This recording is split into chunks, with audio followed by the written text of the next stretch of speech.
Hey everybody, thanks for joining us today. I'm Laman, and I'm a content editor at Insurance Journal.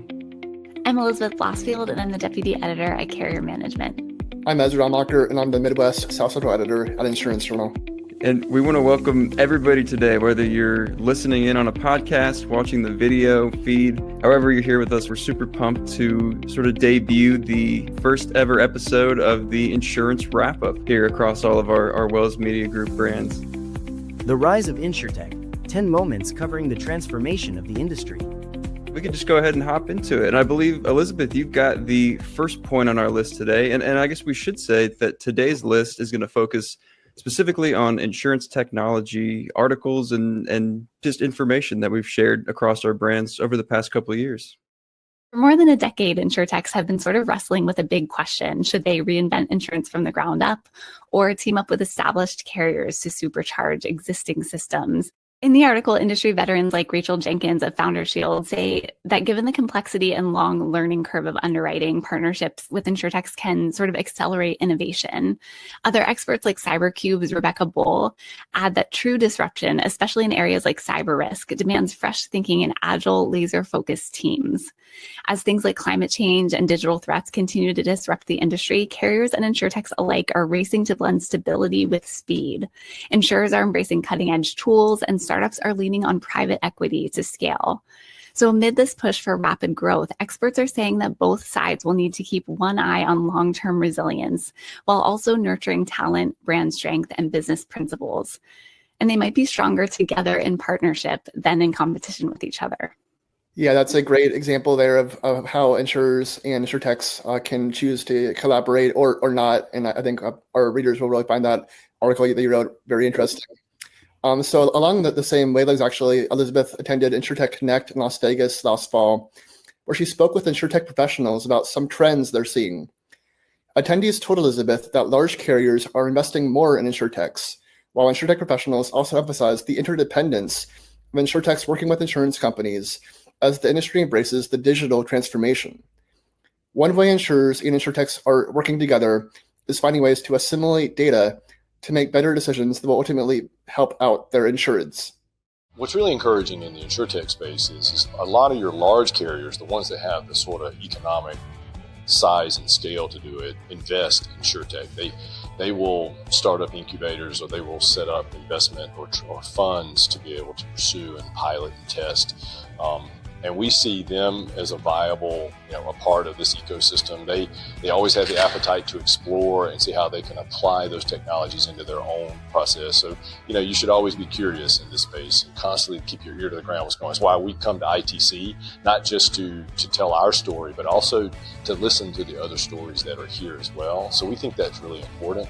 And I think that's what you see to varying degrees in the appetite for taking on risk and the appetite for change, and really driving change. Now, we know we have to be agents of change in the disruptive space itself of InsurTech, but every carrier has a little different appetite and a little bit different approach from a strategy standpoint.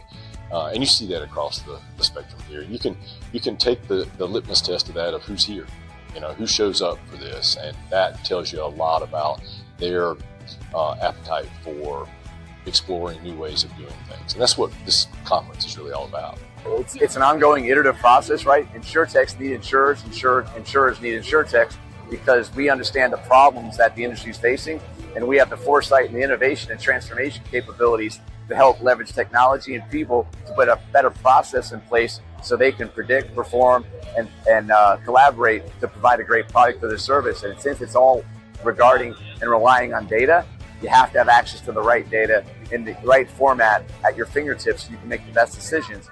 Yeah, I mean, ITC really is a gold mine for all that kind of information, and just a good place to get a pulse on what carriers are interested in and what those InsurTechs are really focusing on, I guess, or seeing needs that can be addressed with. I do want to focus, though, since we have that clip specifically, I wanted to focus on one of the interviewees there, and that's Ken Tolson. So Ken Tolson, he's a really interesting guy with a pretty cool story to how he got to where he is at Turvey. And what he was describing there about in-house investment in technology, I think that really hits close to home for him, because he recently helped Crawford & Company launch Turvey, which is a new InsurTech that specializes in claims processing. I actually interviewed Ken not too long ago for a story that ran in the Carrier Management InsurTech CEO series. I would just encourage anybody who's listening or watching today to go check that out, because I really do think his story is interesting and worth reading. The next item on our list is a column about how old tech is likely haunting carriers and MGAs with legacy systems. Kevin Gott wrote last October that those old systems leave insurers to tackle inefficiencies daily. He wrote that one of the best ways to conquer fears related to digital transformation is to recognize inefficiencies and make a plan to reduce or eliminate them. Required maintenance, lack of integration, poor user experience, and security vulnerabilities were some of the pitfalls that he associated with old tech. He encouraged readers to strategize, seek efficiency, take your time, and talk with the right people when upgrading technology. Yeah, I loved reading this article. We ran it around Halloween last year because of its spooky theme, and I think it resonated with a lot of people in the industry. And I also want to go back to something you said, Alan, because if you aren't checking out Alan's InsurTech CEO profiles, you're really missing out. He's doing such an incredible job reporting on the InsurTech space. And that article about Ken Tolson at Turvey was really fascinating. So definitely go back and check it out on Carrier Management. Let's take a look back at an October 2023 InfoTech research report titled Insurance Core Systems Modernization, because this offered a warning that's still very relevant today. The report warned that insurers clinging to clunky, decades-old core systems are at risk of falling behind. With outdated hardware, shrinking pools of legacy developers, and skyrocketing maintenance bills, today's carriers are losing to leaner, more agile rivals who can launch products faster and tailor experiences to their customers, according to experts. And, the report lays out a clear playbook for carriers to overhaul their business processes and boost some of their operational efficiency. It says that embracing AI, automation, and even blockchain won't just improve profitability, but will also accelerate underwriting and claims, help with fraud, and pave the way for a new era of customer-centric, personalized insurance. Yeah, it feels like embracing AI is a vital part of running any insurance company right now, and InsurTech is certainly playing a big role in that. So now we're going to turn our attention to a study that was published by compliance solutions provider CSC last year that reveals that most multinational companies plan to maintain or expand their global presence in 2024, putting increased pressure on in-house legal teams to navigate complex international regulations. The primary hurdles for these legal teams include establishing local infrastructure and comprehending diverse legal systems. North America is the most sought-after region for expansion, while South America attracts the highest number of companies entering a new market for the first time. To manage these complexities, many companies are investing in technology, including generative AI, and are increasingly outsourcing their legal operations to third-party providers. These external partnerships help streamline processes and ensure compliance within the evolving global regulatory landscape. Yeah, Ezra, specifically, compliance challenges aside, a number that really jumped out to me from that study was that it found that 87% of respondents were using Gen AI for legal operations, which is just a really big number and certainly notable to keep in mind when we think about liability risks. Along those lines, next up, we have a Between the Lines webinar that focused on what ChatGPT and other generative AI chatbots do in insurance. I believe we actually asked ChatGPT to write a headline for the episode, and it came up with striking a balance between tech innovation and risk management in insurance. So with that, I think we actually have a promo for that episode. So let's give it a watch. These models are kind of what get the headline in the news. They're not necessarily what companies should be focusing on. New models are coming out at an increasing pace, even up to last week. It's almost on a daily basis. These models are being announced. What companies need to be focused on is their own internal IP. So these models are a base, a foundation. What is really important is that the carriers, MGAs, reinsurers, they start creating their own internal layer on top of those. The Between the Lines series, I'm so happy to be involved with. It's always, really fascinating conversations with experts in the industry about topics that are timely and, affecting the insurance industry. So another topic that has been big in insurance recently is the use of artificial intelligence in claims. It also relates to a recent episode we did for Carrier Management's Between the Lines video series. This episode was titled Navigating the AI Arms Race in Claims. And it takes a look at how AI is revolutionizing insurance claims and how it's sort of being weaponized against insureds at the same time. As deepfakes and AI crafted scams become more convincing, experts say that watching out for the traditional red flags just isn't cutting it anymore. So we have a promo from that episode featuring Verisk's anti-fraud expert Shane Reedman and Turvey's chief technology officer Sam Krishnamurthy. Let's check it out. We're seeing a high surge in this deepfake technology to commit insurance fraud. We see a lot of bad actors using voice deepfake technology to impersonate an executive and fraudulently committing insurance fraud to make payments. A recent incident I came across was a company in Hong Kong who came as a victim. They lost around $25 million in 2024 to a deepfake video conference call where somebody impersonated them as a CFO. So the recent stats really tell the story, right? According to a coalition against insurance fraud, they reported only in US it costs insurers approximately around $308 billion annually, right? And that's just 12% of 2.5 trillion what Americans pay into the insurance industry each year. Yeah, I know. I'm super interested to check that out, as well as I think many of our viewers and readers will be. And actually, on a very similar wavelength, Elizabeth wrote a story for Carrier Management where she spoke with claims professionals on how AI can be a force for good or for evil.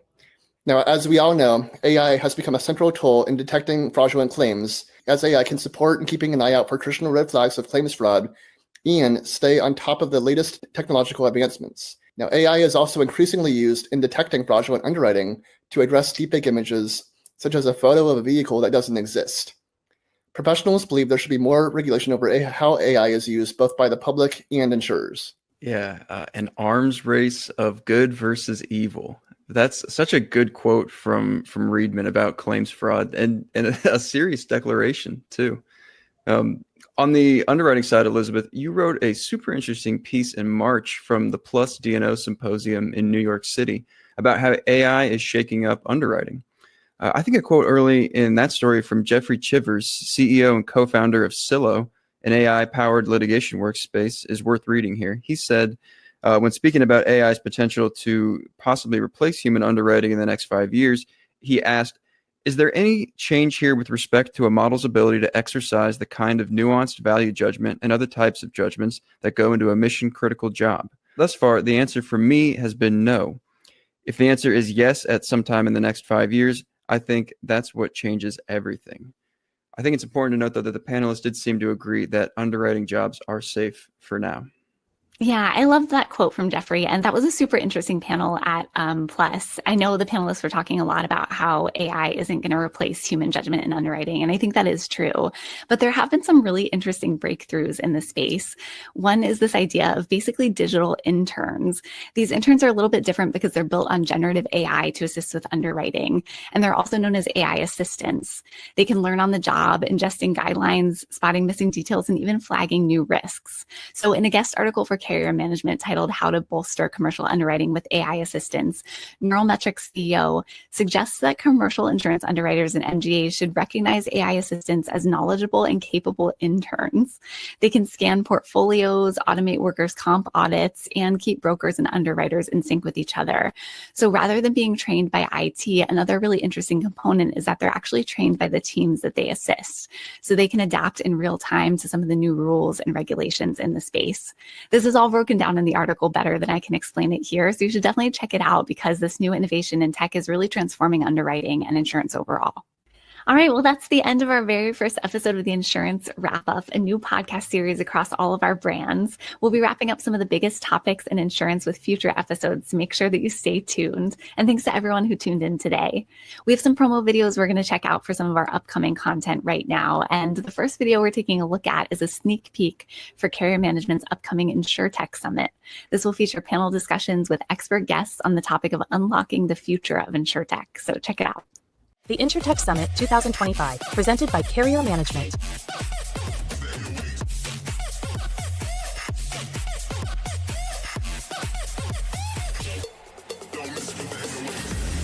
Join industry leaders as we explore overcoming legacy systems, integrating artificial intelligence, legal pitfalls, and insurer-InsurTech collaboration.